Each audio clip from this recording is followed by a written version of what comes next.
good afternoon to you all. We have today lecture number 5, and the title is The Debate of the Laws of Nature, Science, Philosophy, and Theology.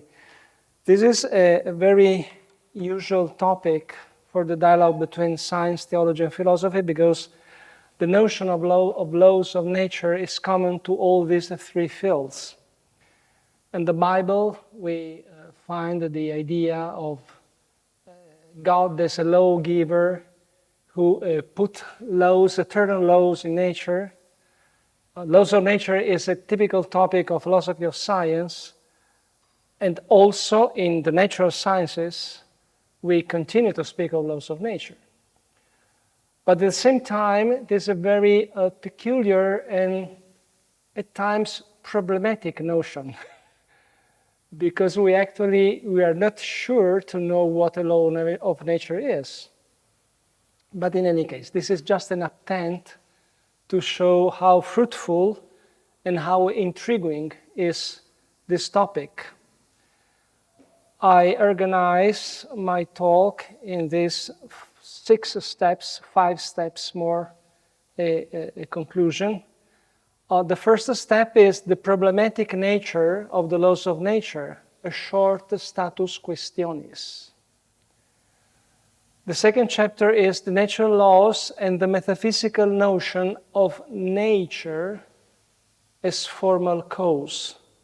We will try to rely the notion of laws of nature upon a metaphysical notion, which is the notion of nature, namely the essence in the metaphysical framework by Aristotle, or if you want, by Thomas Aquinas and Aristotle, with a specific nuance. Nature is essence as principle of motion, as principle of dynamics in nature. Third chapter is some historical philosophical issues and their revival in contemporary age. Then a short look at the Holy Scripture. Is God the Creator, the God of the laws of nature? And finally, a bit of theological topology. We will examine a number of sets, universe, God, laws, and see how these sets could relate among each other. And then concluding remarks. Now let's begin. The problematic nature of the laws of nature. A short status questionis. Until the 18th century, though with different nuances, the existence of natural laws was interpreted as an indisputable mark of Creator's existence. All these scientists were absolutely convinced that the notion of laws of nature referred to a lawgiver. Galileo, Boyle, Newton, Leibniz. The notion of laws of nature as a common field of dialogue between scientific thought and natural theology provided the existence of a satisfactory epistemology of the laws of nature and provided a meaningful and non-ambiguous reference to the notion of legislator. Now, both requirements are not easy to back. No, they're not easily founded. So we have to found these two requirements. Namely, if is it possible to have a satisfactory epistemology of the laws of nature, and if theology is allowed to speak of laws of nature in a meaningful way, not in an ambiguous way. No? A theological reflection on the laws of nature faces 4 important difficulties. I used to begin with pars destruens. Perhaps some of you already know me. I like to begin with problems in order to provide answers to questions beforehand. So we have 4 problems to solve. First problem is that in the 17th and for the most of the 18th century, the discovery of regular physical law led to admit the existence of a legislator and then of a creator. But since the end of the 18th century onward, these same laws were used in an opposite way, namely to state that the autonomy and the self-ruling functioning of the natural world no longer need any hypothesis for a God creator. So there is an ambiguity that we have to solve, because the laws of nature unchanged, but the interpretation of the laws of nature changed radically, up to a certain epoch to back the existence of a lawgiver. From one epoch onward, just to say that there is no need for any lawgiver because we have laws. It's enough to recognize that there are laws, autonomous laws in nature. It's very common, but just to repeat very well-known things, the view of Simon de Laplace: we must consider the present state of the universe as the effect of its previous state and as the cause of its future state.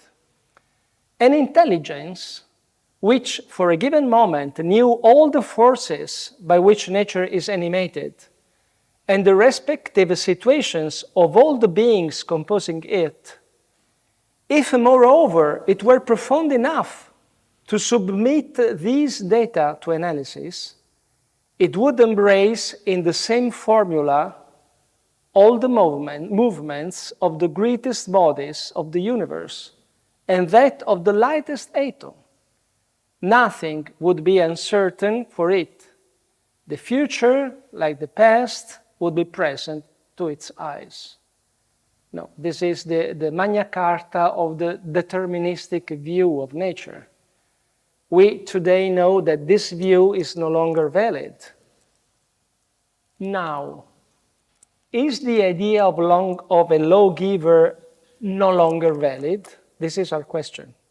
This view is no longer valid. Is the lawgiver an idea that we have to put aside because no more in relationship with this view of nature? Second problem. Due to the discovery of indeterminacy, unpredictability, and complexity, contemporary epistemology has overcome two paradigms usually associated with laws, namely mechanism and determinism. So if laws are associated to mechanism and determinism, it seems that today we have overcome the framework of reasoning in terms of laws of nature. Is it true or false? In an epistemological context marked by the overcoming of a rigidly deterministic idea of nature, does it still make sense to speak of immutable and eternal laws, attributes which traditionally offered a link between nature laws and the Creator? That scientist is Werner Heisenberg, who discovered the principle of indeterminacy. Quantum mechanics, nonlinear phenomena and chaotic systems, Ilya Prigozhin,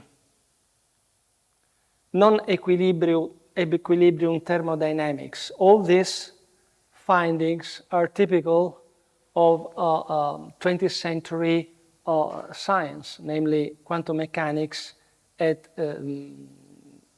science of the systems, thermodynamics. Third problem, substantial historical transformation in our way of understanding the relationship between God and nature, supposed and not yet demonstrated that there is a link between nature and God as lawgiver. Which image of nature do we have? And which image of God do we have? Who is the God who warrants the cosmic order and intelligibility of nature? Is he a musician God? according to Pythagoras and Kepler, God was a musician, just a director of orchestra. Is this the right view of God? Or an architect God? Or an engineer, if you prefer, Newton, for instance? A watchmaker, Voltaire, and the deism in general? Or the principle of concretions? This is an expression that we find in the philosophy of process of Whitehead. Whitehead refers to an absolute as the principle of concretions of the universe, of the cosmos. Or the mind of the universe, or its cosmic code. It's a very contemporary view. Paul Davies, for instance. You know that these are very different images of God. Do we have to choose one of them? Well, which is the better? No? We are in troubles. Well, what we do? And what about nature? Do we have to choose the Greek physis of a pre-Socratic natural philosophers, available to be interpreted by a common and universal arche, which explains the variety of all things? Or a chance aggregation of chaotic atoms, as in Democritus and Leucippus' proto-materialism?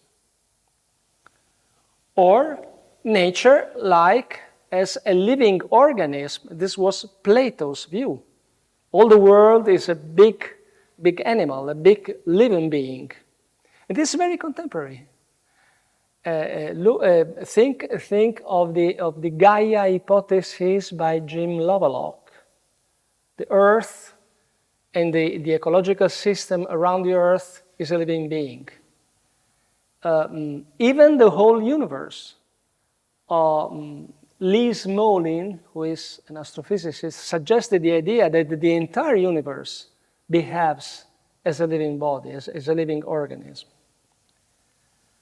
Aristotle's nature as a principle of motion, which has in itself, not in the abstract ideas of Plato's world, the cause of its form and properties. The mathematical and predictable nature world Galileo and Newton dealt with. Or the emergent and creative nature rejecting any determinism as discussed by Henri Bergson, who is this author, and romanticism. These are philosophical views. The previous were theological, between inverted commas, views. But they are very different, one from the other. In few decades, the 20th century was able to host and visit again almost all the views of nature mentioned before. So we have authors in the 20th century that emphasized, underlined all of these very different views of nature, just in one century. The deterministic and reductionist view of nature of Carnap, nature as mere ensemble of facts, logic, neopositivism, Bertrand Russell. Realist and idealistic interpretation of quantum mechanics, Bohr and Heisenberg, and Bohm and Bell. New paradigms about complexity and the neo-emergentism of nature, Prigoghine's non-equilibrium thermodynamics. A concept of universe as an interweaving of relations, Mach, Whitehead, Feynman.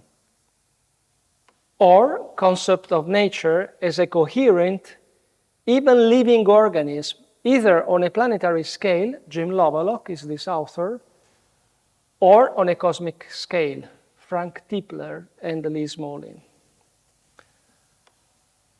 At the same time, and this is the interesting thing, at the same time, many scientists continue to speak of laws of nature.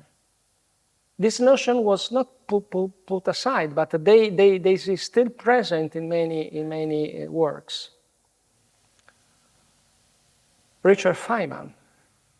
The fact that there are rules at all to be checked is a kind of miracle.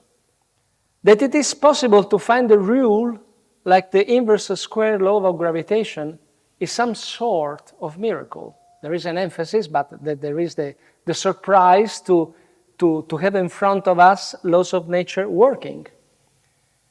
It is not understood at all, but it leads to the possibility of prediction. That means it tells you what you would expect to happen in an experiment you have not yet done. So this notion is still working. Paul Davies. It is important to understand that the regularities of nature are real. It's a very strong sentence. Are real.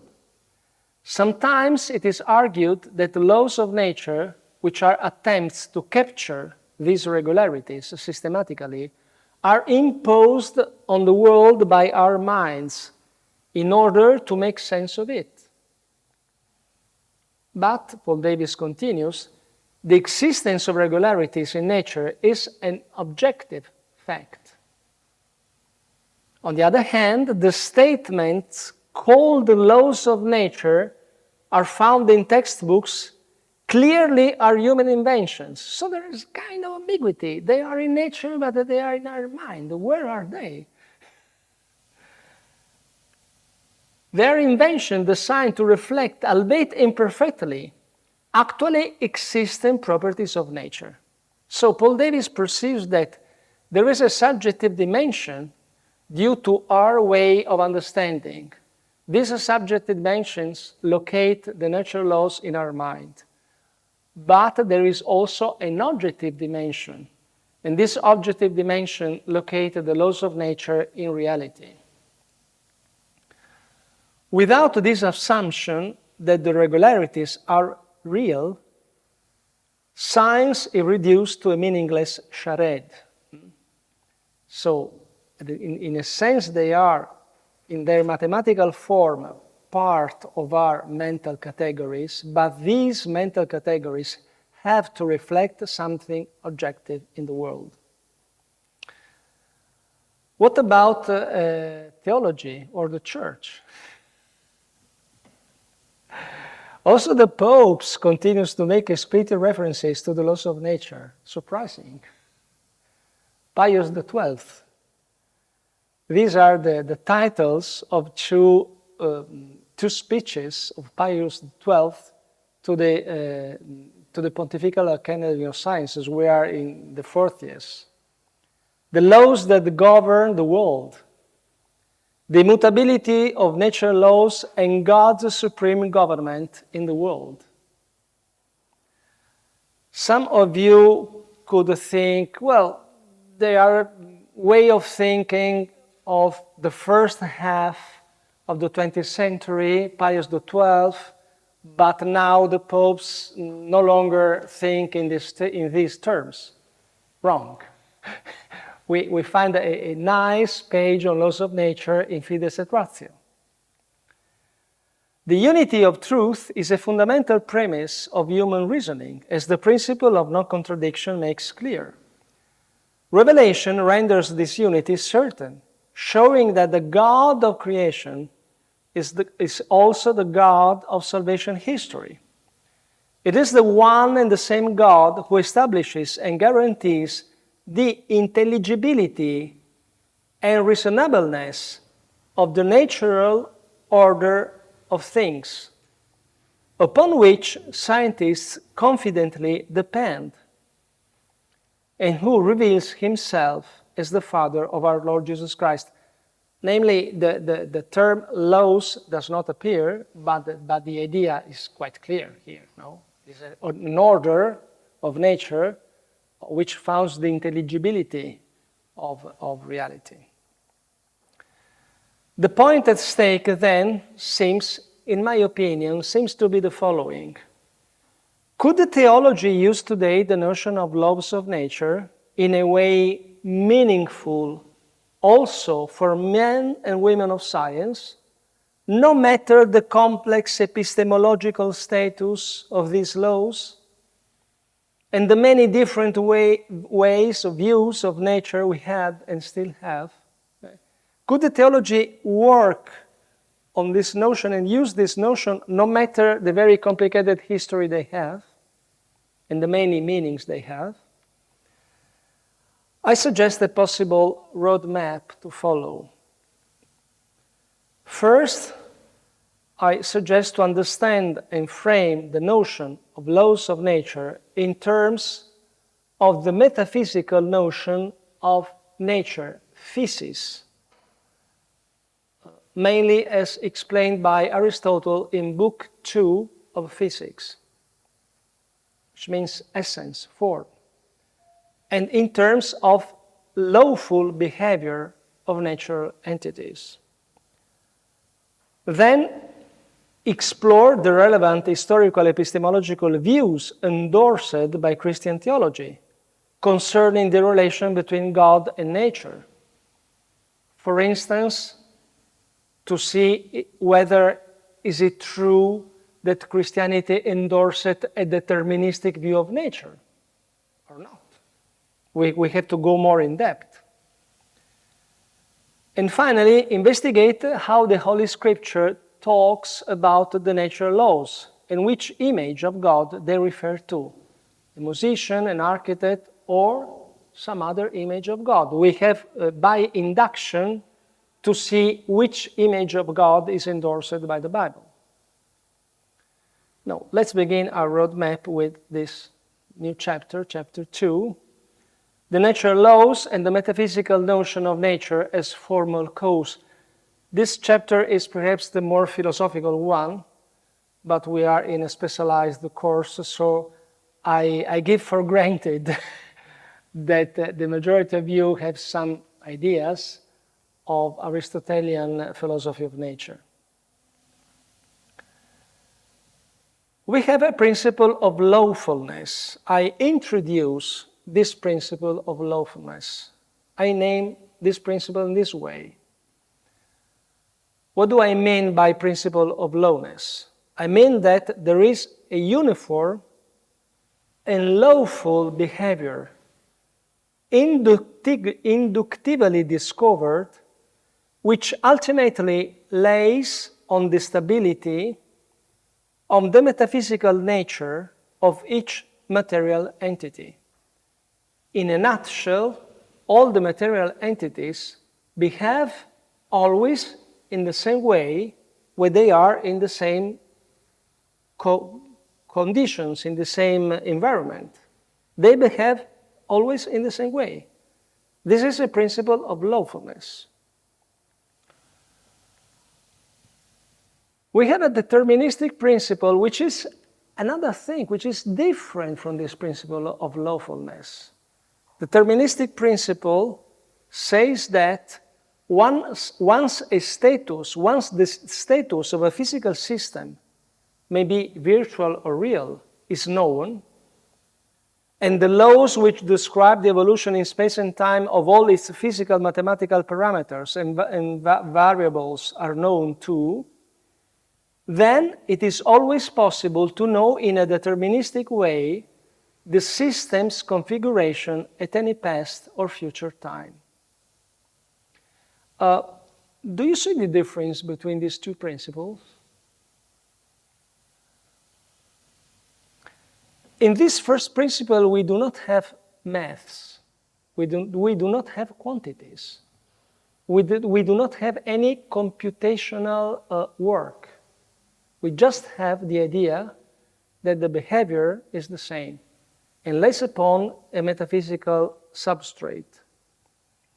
In this second definition, we introduce something quantitative. We need formulas able to interpret the present, the past, and the future. Okay? This is nothing but Laplace formula, Laplace's page that we read a few minutes ago. So, principle of lawfulness is not a deterministic principle.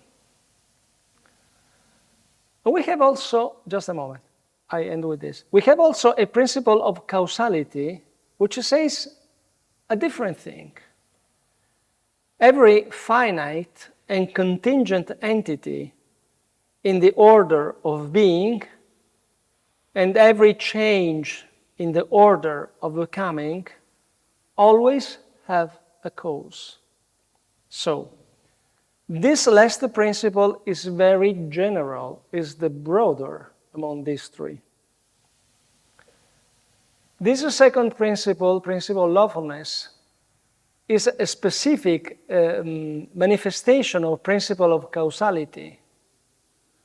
And this deterministic principle is different from both.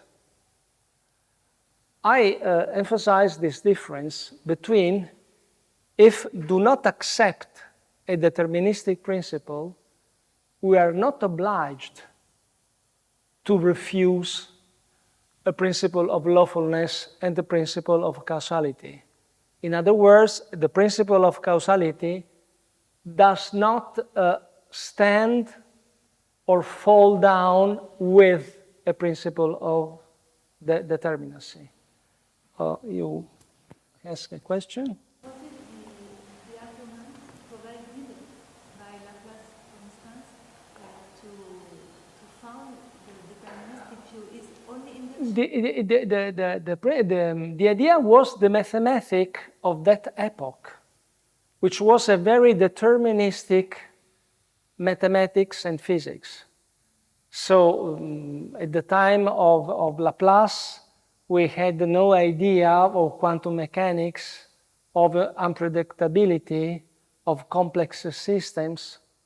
So it is a mechanistic view, which is the typical view of the 17th century and part of the 18th century. Yes. Okay. Now, to put order, we just put a bit of order, distinguishing principle of causality, principle of lawfulness, and principle of determinacy, deterministic principle. Now, let's go on putting order. We can distinguish as well between scientific laws and the natural laws. These two expressions are often used as synonymous, just as the same thing, but they are not the same thing.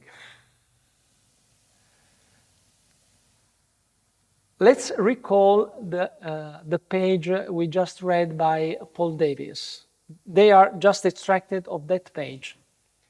The statements called laws that are found in the textbooks clearly are human inventions, but inventions designed to reflect, albeit imperfectly, actually existing properties of nature. Do you recognize both notions there?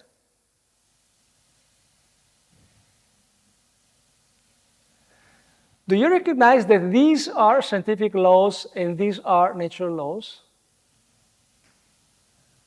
I can manipulate scientific laws. I can substitute scientific laws. For instance, if I move from a Newtonian world to an Einstein world, I have to change the way in which I manage the gravitational force, the gravitational power. No? But they are scientific. They are scientific laws. No, nature laws pertain to a different level. It is more in tune with philosophy of nature, with a metaphysical substratum. We go more in depth in this, but it's just to give you an overall glance. Scientific laws are expressible through mathematical algorithms. They are subject to experimental revision. If my experiment says to me that I have to change this law, I change it. Is it a natural law or a scientific law? What I change is the formula. The material entity continues to fall down. The principle of lawfulness is just the same. But the mathematical framework, the theoretical framework I use to interpret these phenomena changes. Okay. All these on the blackboard are scientific laws. Nature laws, they are the fact of a principle inductively known, principle of lawfulness, according to which a specific material entity, in presence of the same boundary conditions, always behave in the same way. The nature laws are the object of philosophy of nature. They rely upon the formal cause, nature, essence, form of physical entities, including the relations of which those entities active or passive subjects. A form can be an active form of a passive form. An active form expresses what an entity can do. A passive form expresses what this entity can receive, how much can be stressed. Now, let's focus on the Aristotelian Thomistic notion of nature, namely Book 2 of Physics of Aristotle. You know that Thomas Aquinas offered a commentary to the Physics of Aristotle. And the difference is that Aquinas' commentarium put the notion of nature in relation with God Creator. This is what Aristotle didn't. But Thomas Aquinas adds a link between the philosophical notion of nature and the ruler, God as Creator. In Book 2 of Physics, Aristotle, by the notion of a physis, indicates an operating principle by which every creature, provided with a specific essence, behaves according to what it is, and not otherwise. This is the specific behavior of each material entity. They behave all in the same way. It is both a principle of motion and a principle of rest. It is both an active principle and a passive one. I can attract another entity because of my nature, and I can be attracted by another material entity because of my nature, because my nature is to be attracted, or my nature is to attract. It's just an example, but to show that there is a double phase for this idea of form. Nature has the character of a form, but also the character of an end. The final cause of every natural entity is already present in its nature as a formal cause, somehow hidden in its dynamic qualities. In other words, and this is specific of Aristotle philosophies, the form and the end are, in a sense, just the same thing. Because I have the form I have,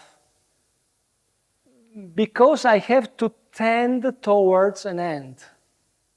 My form let me tend towards a specific end. So formal causes and final causes are very interrelated each other. Why? If we put this question to Aristotle, if we put to Aristotle the question, what is finality in nature? Aristotle probably would answer, it is the result of the activity of all the forms existing in nature.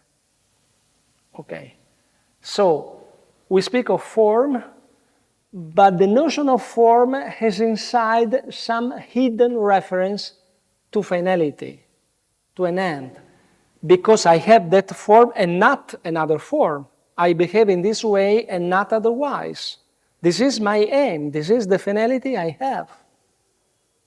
Thomas Aquinas would add, this is the finality that God the Creator gave you, and you act according to the finality the Creator gave you. God the Creator and His project over creation is the ultimate cause of the being and of the nature of all that exists. I remember that I stressed this idea also in other lectures, but all the existing material entities has two main characteristics. They are and are something. They exist and exist according to a specific nature. God, the Creator, is the ultimate responsible for both characteristics, namely that the things are and are according to some specific nature. This is a page from the commentary of Aristotle to the second book of physics. Nature is nothing but the conception of a divine artist impressed upon things. The Latin says, indita rebus, within things. Thanks to which the same things move towards a determinate end. As if the shipbuilder could attribute to the timber that composes the ship the ability to move from itself to come to form the very structure of the ship. It is therefore clear that nature is a cause, and that it acts in view of an end.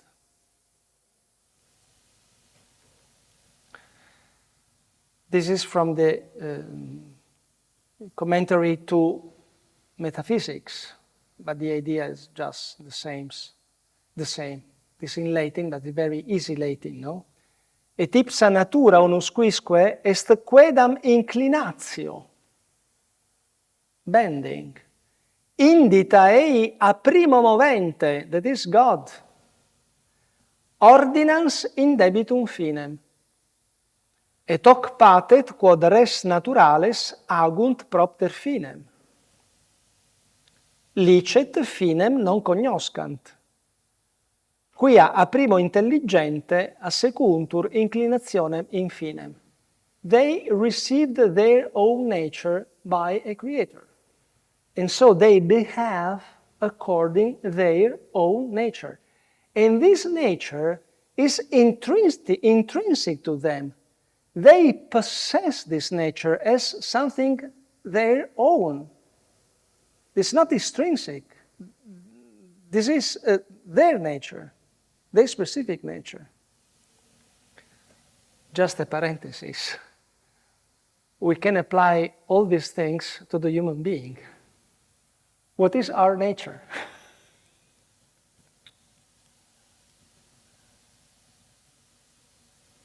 To have the desire of God, to have a soul, to have a self. This is our nature. It belongs to us, yes, it belongs to us. Was this nature given by a creator? Yes. Is this the expression of an end? Yes, it is. Yes, it is. Yes, it is.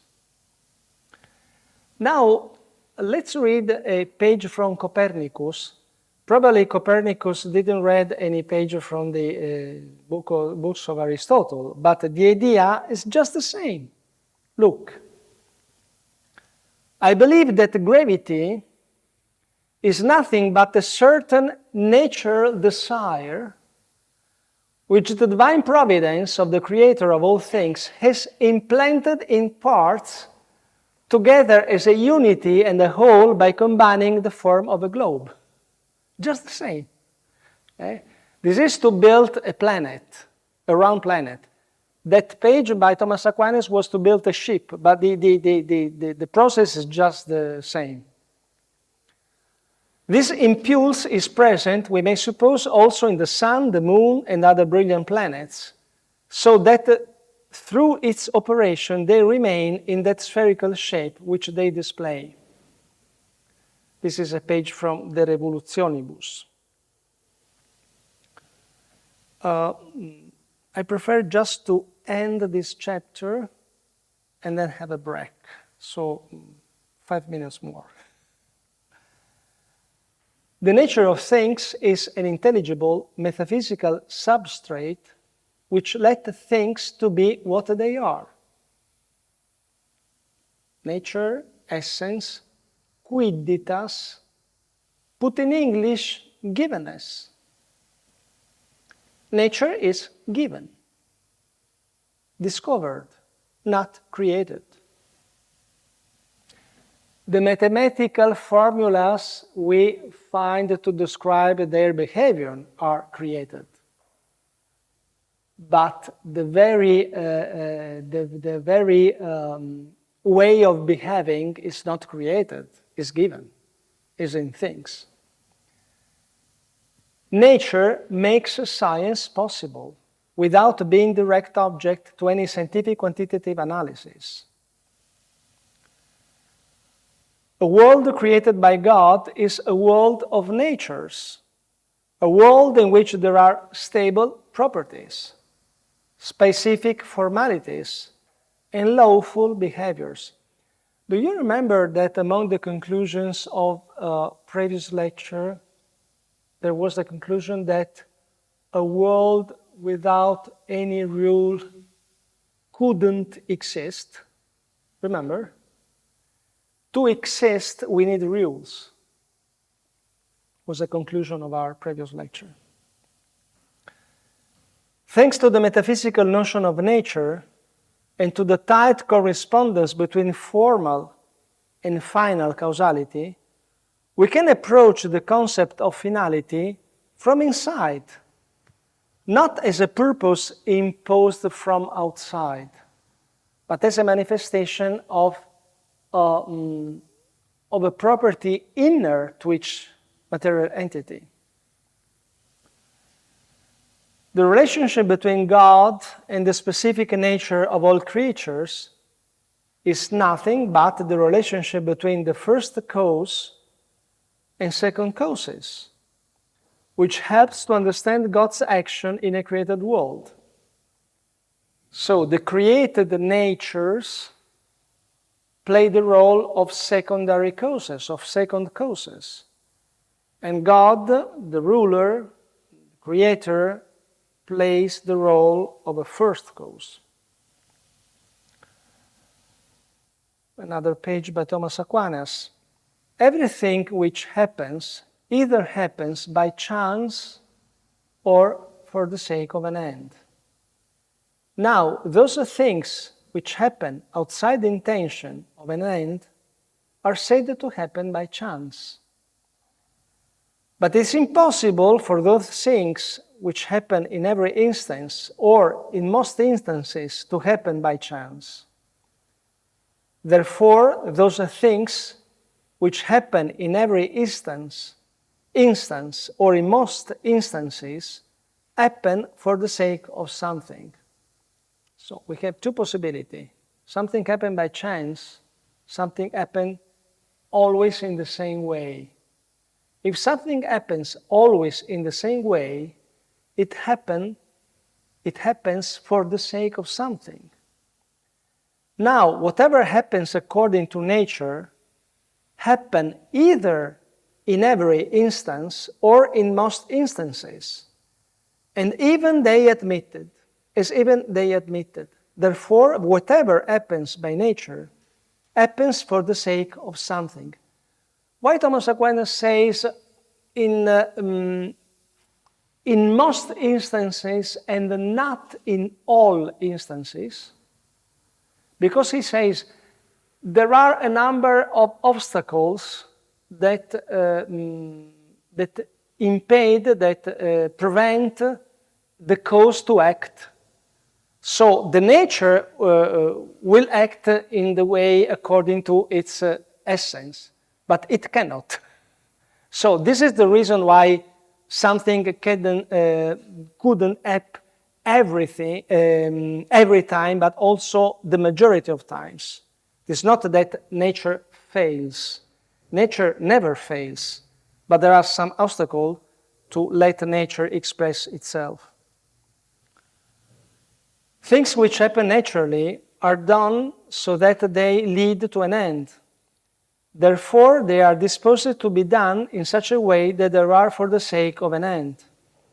And thus nature seeks an end. Id nature has a nature disposition to an end. Okay, chapter 3. Some historical philosophical issues and their revival in contemporary age. Because in contemporary age, the debate on laws of nature rises quite a lot. The existence of a legislator has been wrongly brought back to the alternative in favor or contra determinist.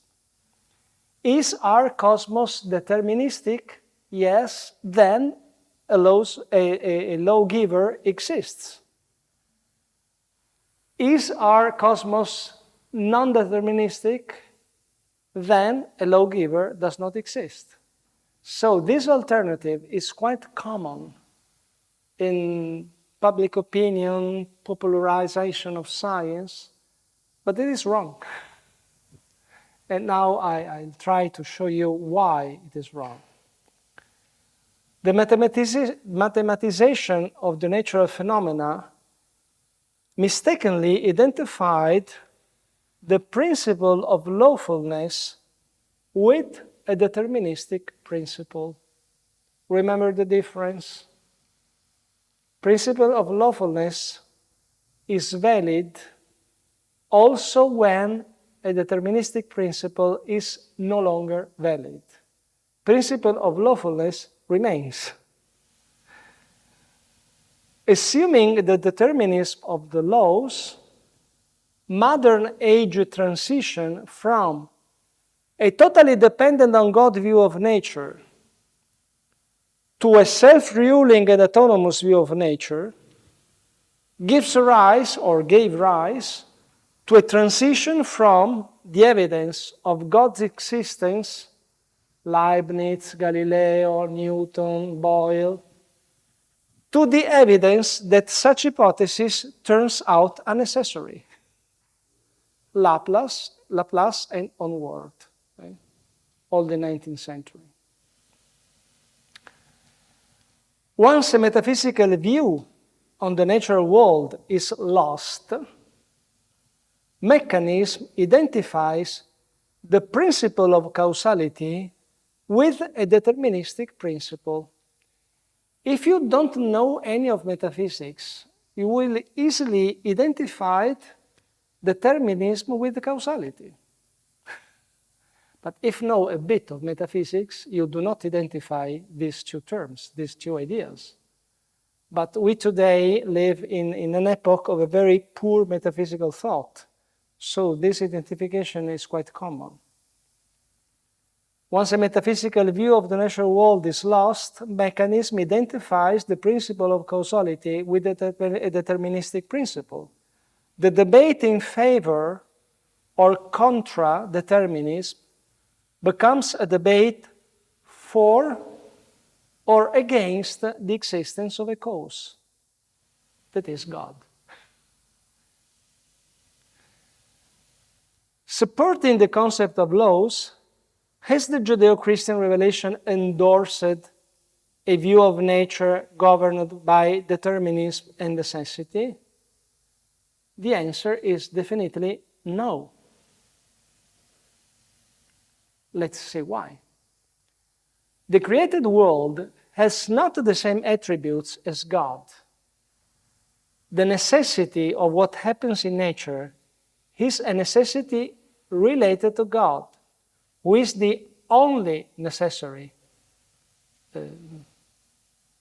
Please put capital N on the less necessary. Okay? God is the only necessary. What happens in the sublunar world, according to the old view of nature, has a necessity, but it is a relative necessity. It's not an absolute necessity. It's not a deterministic, a relative necessity. The sublunar world was a subject also to transformation and corruption. This is the demonstration that many things happen and they are not necessary. Human freedom and God's freedom, on whom the laws of nature ultimately depend, are free from any determinism. And Middle Ages theologians perfectly knew this. And Modern Age theologians and philosophers perfectly knew this. So the sublunar world is not a world of necessity. Christianity, of course, promoted a culture in which the presence of laws, order, and regularity were considered the effect of an intelligent creator. This is true. This is true. This is true. But the idea that God rules nature in a deterministic way and the success of a mechanistic view of nature are to be historically ascribed to other actors different from Christianity, different from theologians or Christian authors. Who are the authors who endorse the deterministic view of nature? They were namely Descartes and Newton. The successful application of the mathematical formalism to the physical phenomena generated a tight bond between God's rationality and the nature's rationality. This was a suggestion born in a scientific environment, in a scientific culture. This was not a bond born in a theological environment. This bond was made by men and women sciences trying to put in relation what happened in nature with a possible creator, and promoted an erroneous correspondence between God's affirmation and the affirmation of absolute determinism. This is quite clear in Baruch Spinoza. Attracted by the efficacy of a mathematical language, all these authors shifted the notion of law toward a gradual conceptual reductionism. So originally, the concept of law was very rich and very philosophical in character. Due to the mathematization and to the mathematical formalism of 17th and part of 18th century, this notion of law shifted toward a more reductive conception. The notion of laws of nature then was absorbed within a mechanistic view. And there is a double error. First error, because the notion of laws of nature is philosophical in character and not scientific in character. And second, because at the empirical level, we have also way of behaving that are non-deterministic. But in the view of late 17th and early 18th century, this was the basic idea. In the 20th century, arose a debate on laws and legislator. This researcher here is Isabelle Stenger, who worked with Ilya Prigozhin, and she was the co-author of very influential book, La Nouvelle Alliance.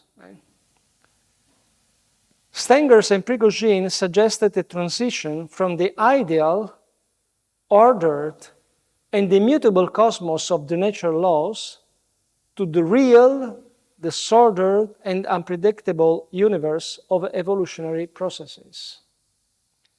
Why do they title their work La Nouvelle Alliance?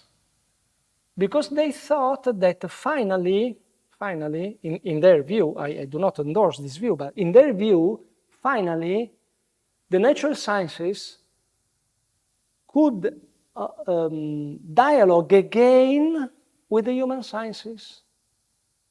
Because the natural sciences finally discover themselves not obliged within very strict rules. They are free because there are no so many rules as we before thought. Nature is much more creative, it's much more indeterministic, is complex. This new view of nature, finally, in their view, in their opinion, put again in dialogue the natural sciences with the human sciences. According to Whitehead, Alfred North Whitehead, the notion of law should be replaced by the concept of process. The notion of ends by the concept of event. This is what happened in the 20th century. The old idea of laws of nature has been associated to finite and stable solutions and to predictable motions, while contemporary notions of emergence and complexity have been associated to creativity and freedom. Nature is creative, is free. It's not determinated. It's not deterministic. A less deterministic science, free from any legalism, would dialogue better with the human sciences, sensitive to freedom and creativity, so establishing a new alliance between nature and the human life. This is the basic view of this very influential work, and of many other authors, as you probably know. The science of complex system and the non-equilibrium thermodynamics do not deny the existence of a principle of lawfulness in nature. It is true that we have non-equilibrium thermodynamics. It is true that nature is complex.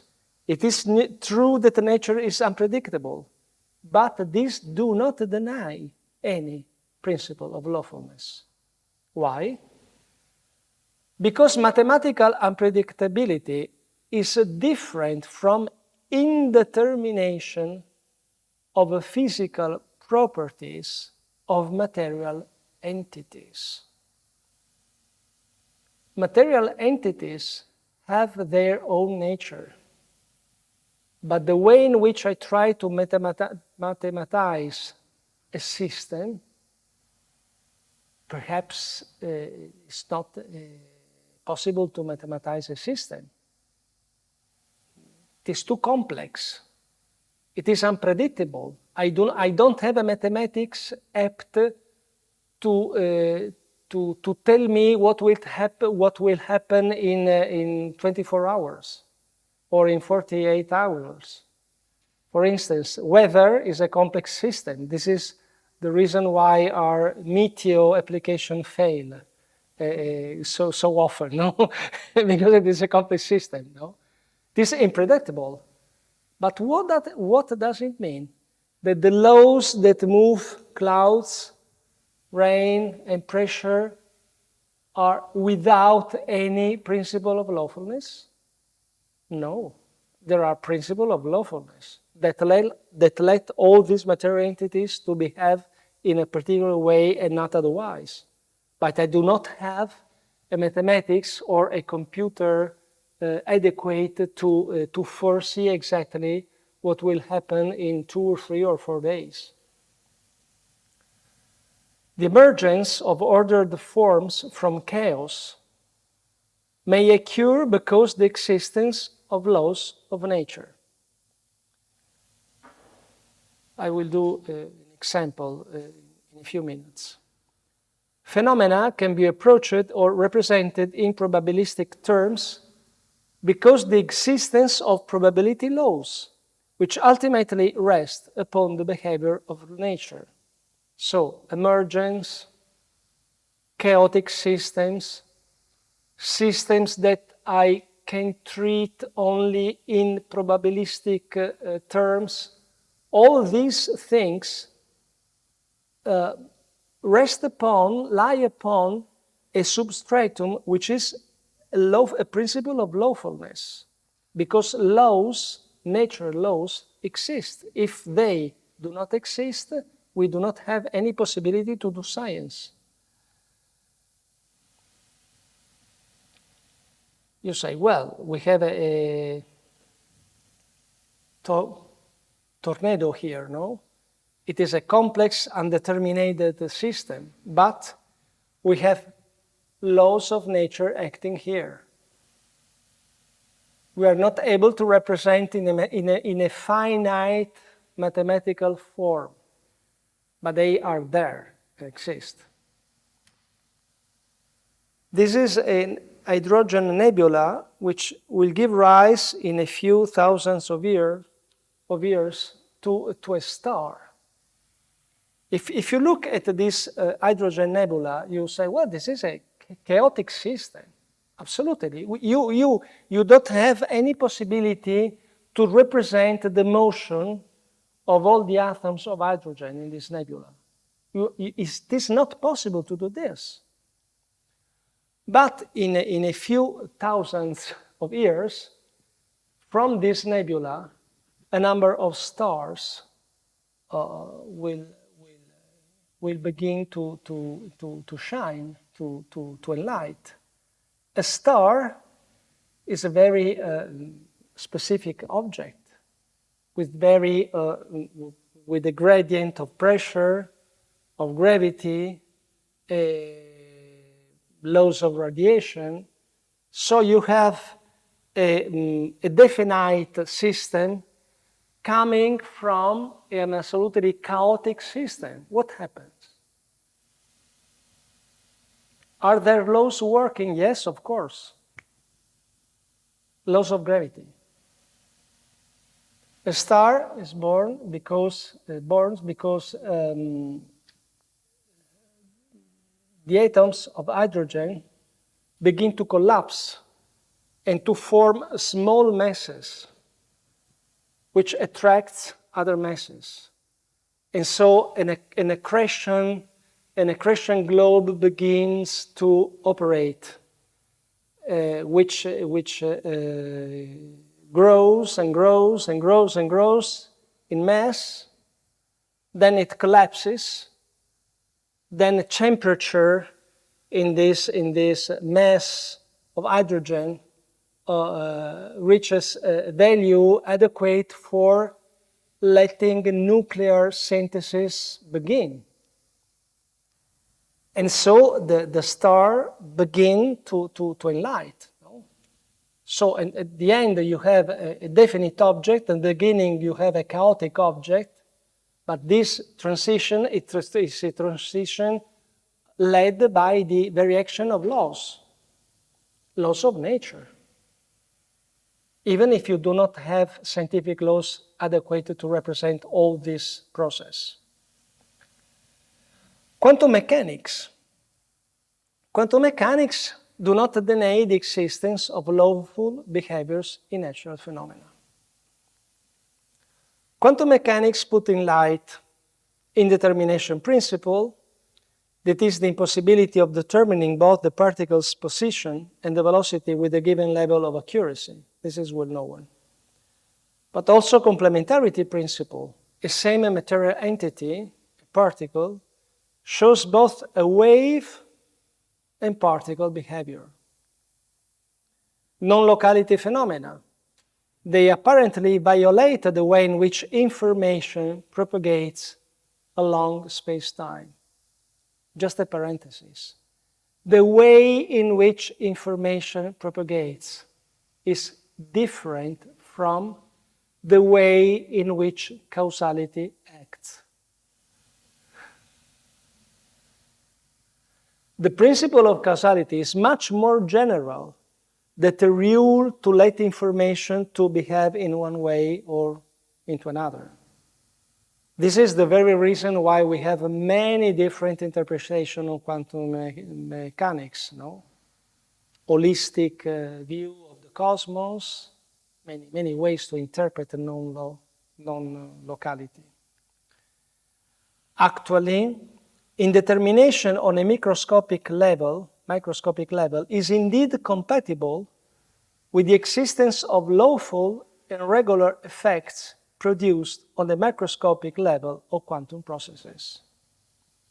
The best demonstration of this is that in a quarter of an hour, I'm going to switch this laptop off. And a few minutes later, I will switch this laptop on.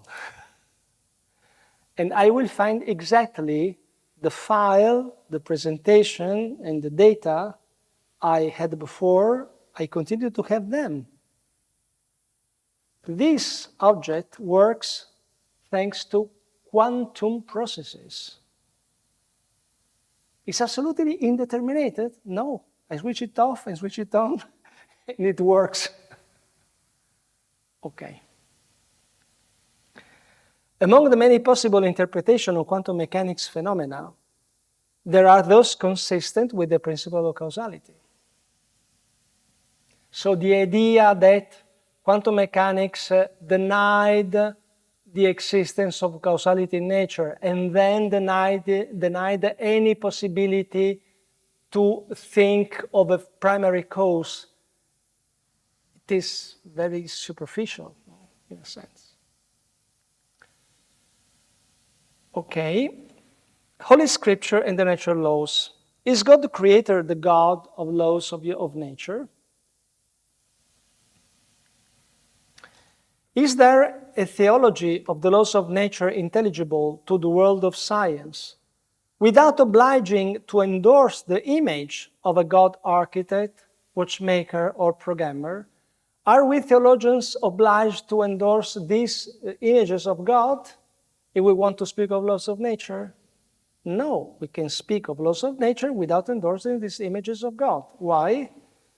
Because the scriptures present us a nature ruled by laws, a created world shows lawfulness, order, regularity, as the effects of an intentional and intelligent, but also a provident and faithful word. This is the most important word, faithful word. In the universe, there are laws, according to the Bible, simply because the Creator is faithful, not because it is an architect, nor a musician. He is faithful. He promised something and he fulfills his promise. Laws of nature are presented in the Bible in contexts such as celestial phenomena, behavior of the living creatures and their habitat, but also the human person and his or her moral life. Think about the law inserted in our heart, a moral law which tells us to do the good and avoid the evil. The regularity of natural laws is the image and the effect of God's faithfulness, sign of the truth of his alliance with humans, of which creation is part and the first step. This is the very image of the lawgiver, not the image of an engineer, of a programmer, or an architect. Image is a God faithful to his promise. Both thou have disposed all things by measure and number and weight. Book of Wisdom. Book of Jeremiah. Thus says the Lord, he who gives the sun to light the day, moon and stars to light the night, who stirs up the sea till its waves roar, whose name is Lord of hosts. If ever these natural laws give way in spite of me, says the Lord, then shall the race of Israel cease as a nation before me forever. In other words, my love for Israel is so great as these laws are stable. These laws are stable as my love for Israel is stable. I do not take back my love, no? Where were you when I founded the earth? Tell me if you have understanding. Who determined its size? Do you know? Who stretched out the measuring line for it? Into what were its pedestals sunk? And who laid the cornerstone while the morning stars sang in chorus and all the sons of God shouted for joy? This is a couple of quotations among many others who speak of nature laws. Nature laws as the effect of the faithfulness of the Creator. The image of God, corresponding to the biblical reference to a legislator, is not the image of an architect, a watchmaker, or a musician, but the image of a faithful Creator. In the Holy Scripture, the notion of natural law is synonym of God's faithfulness and truth, concepts that derive from the same Hebrew term emet. Only on a secondary level, it refers to the idea of rationality and order. This idea is present, for instance, in the sapiential books. But this idea is a secondary. The first acception is faithfulness, then rationality. Faithfulness does not mean determinism, but will and capacity to realize what He has promised and through ways that only God knows. In a sense, God is a very chaotic creator because He is able to guide you along ways that you do not foresee, you cannot predict. But He is faithful to His promise, and He will lead the human to the final success that He wants. If the natural phenomena have the characteristics of stability and regularity, not those of chaos and of a continuous, undetermined changing, it is because God is faithful and true. Let's wait a moment. True means something that does not non mi inganna. Nature is truthful. It does not joke with me. It is not capricious. It is true. It does not play with me. So the idea of a truthful God who inserted specific laws of nature in material entities is a demonstration of how God is truthful and how truth operates.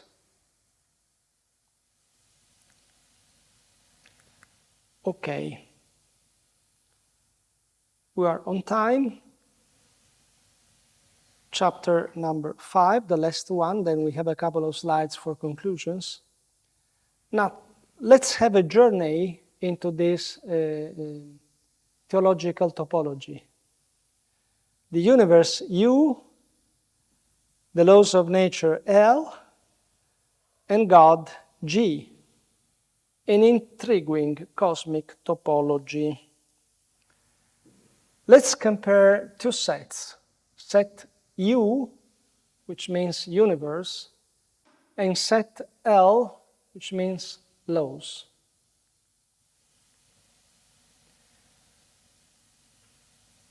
First possibility is to have a set U, universe, within a greater set L, laws.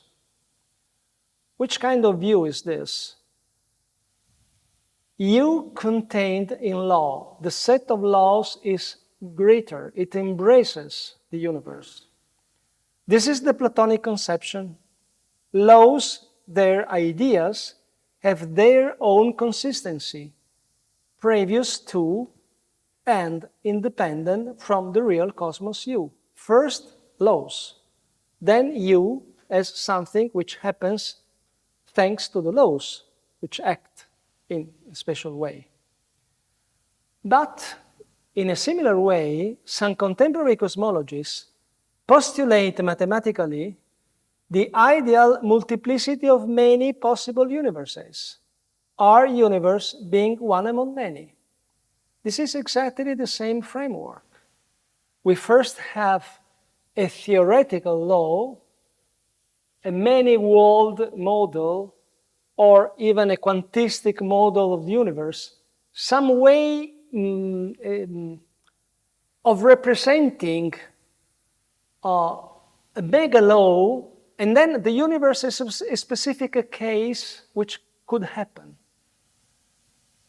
So the idea of something which embraces a possible universe is the idea of a law which, in a way, in a sense, precedes the idea of the existence of the universe.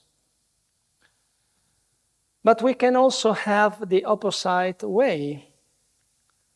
Laws which are contained in the universe. If laws are contained in the set U, it means that the laws are islands of rationality, having only local import and conventional value. The universe U keeps its identity even without them. We have the universe, then we could have some local law, but they are not universal law. And the universe can continue to exist no matter if are there laws or not.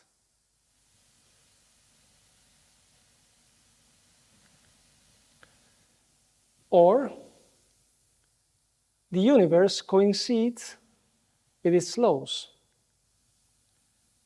Laws and U are the same set. If we have the universe, we have laws. If we have laws, we have universe. The universe coincides with its laws. Universe has its own identity and uniqueness. It would be nonsensical, speaking of space-time, physics, or models, abstracting from its very existence. This is a realistic view. You don't have a previous law and then a universe. You don't have a local law within a universe, but wherever and whenever you have a universe with laws. Okay. What happens if we have a universe with no law? Law are the empty set. What does it mean? Laws of nature do not exist. The physical universe would not allow any regularity or lawfulness. Laws would be only mindful, conventional representation without any real foundation. There are ideas of universe similar to this one. This case looks as if absolute chance were elevated to the ultimate explanation of the whole of reality. No why allowed in such a cosmology. There is no possibility to question about why. There are no laws. You have, as a matter of fact, a cosmos without any laws. You have it. And you are not surprised if this cosmos is capricious without any laws. Is it a matter of fact? But you can also have the other possibility of laws without universe. The universe is the empty set. What does it mean? This is a case of a physical nihilism, in which laws might survive without the need of any universe U at all. This is philosophically compatible with those cosmologies which describe the origin of the universe as a random fluctuation of a quantum wave function pre-existing with respect to any possible physical reality. The universe could exist or could not exist. What exists are quantum laws. The fact that the universe exists or does not exist is a chance occurrence. So, in some sense, the set universe is the empty set. It has no consistency. It has no ontological consistency. Now, let's have a look to this comparison. From one side, the set God, and from the other side, the set laws. Again, the set of laws contained within the set of God.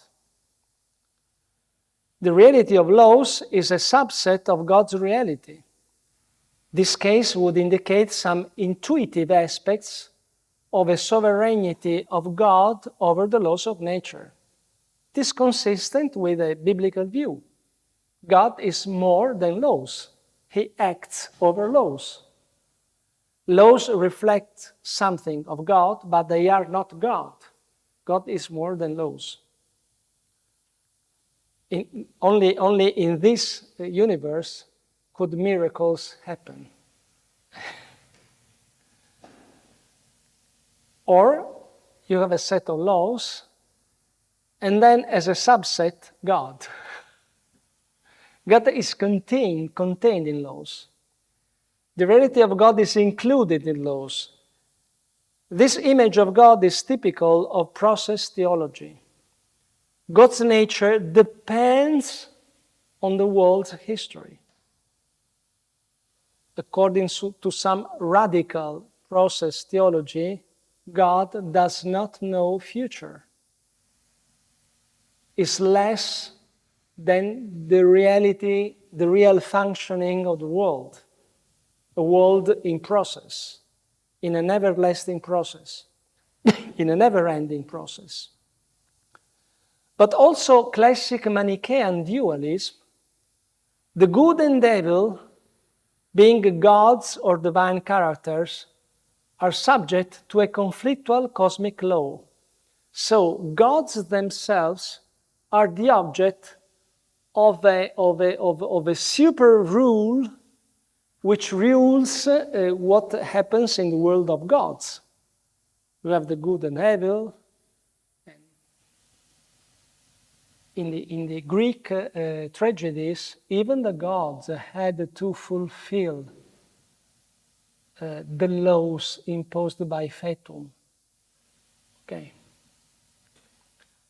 Also in the polytheism, gods belonging to the divine world would obey, this is the fact, to fate, to fatum, just like humans and all the material world.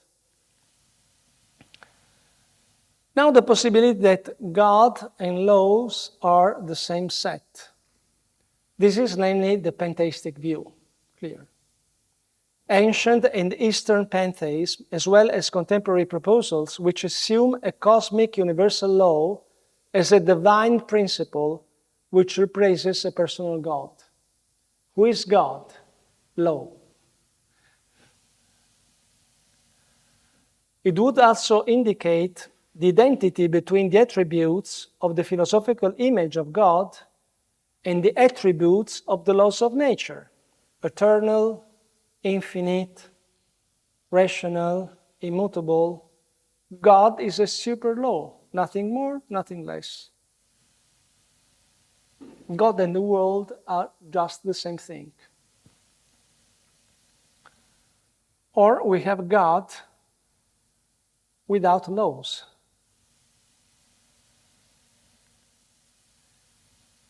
In God, there is no logos. God is not a source of intelligibility, nor of providence. In my opinion, there are cultural perspectives which are near to this view. God without any logos. Or we have laws without God. A theistic view in which the ultimate reason for the lawful behavior of nature is nature itself. No God before laws, nor beyond laws. This is a materialistic/naturalistic view of nature. Okay. These graphs are inspired from a previous presentation of John Barrow, Theory of Everything. The idea is John Barrow's idea. And I tried to put John Barrow's intuition in a theological topology adequate for our talk. Concluding remarks. Remembering the opening question we addressed, could the theology use today the notion of laws of nature in a way meaningful also for men and women of science, no matter the complex epistemological status of these laws and the many different views of nature we had and still have? We can answer, I suggest to answer definitely yes, but provided that the notion of law of nature is understood in terms of lawful behavior of natural entities, possibly grounding such a lawful behavior on the Aristotelian Thomistic concept of nature as a formal cause, and provided that relevant historical and epistemological issues are properly clarified, showing the true origin of the different philosophical views concerning the relationship between God and nature, what belongs to Christianity and what does not belong to Christianity. In particular, explaining how, according to sacred scripture and theological thought, God and nature do relate. A theology of nature, or even a natural theology, are allowed to use the notion of law of nature. This notion does not interfere, nor it denies the quantitative analysis of science. Indeed, it states the metaphysical non-deductible properties of nature and of natures, the lawful behavior of the natural phenomena, the gratuitous character of the nature owned by each entity, gratuitous because received by God the Creator. Paul Davies, why do the laws have the form they do? Might they have been otherwise? Where do these laws come from? Do they exist independently of the physical universe? Theology may provide an answer to all these questions, provided that clarifications that I presented before. And even Stephen Hawking, who is considered a very atheistic author, but speaking about the laws of nature, he says something like this. What is it that breathes fire into the equations and make a universe for them to describe? Why does the universe go at all be bothered for existing? It seems that he perceives the necessity of something who led the universe to be put in act, because there are laws that are received, and someone has to give the laws by which the universe works and function. Okay, I stop here. This is a tentative, very small and essential bibliography. Okay, thank you for your attention.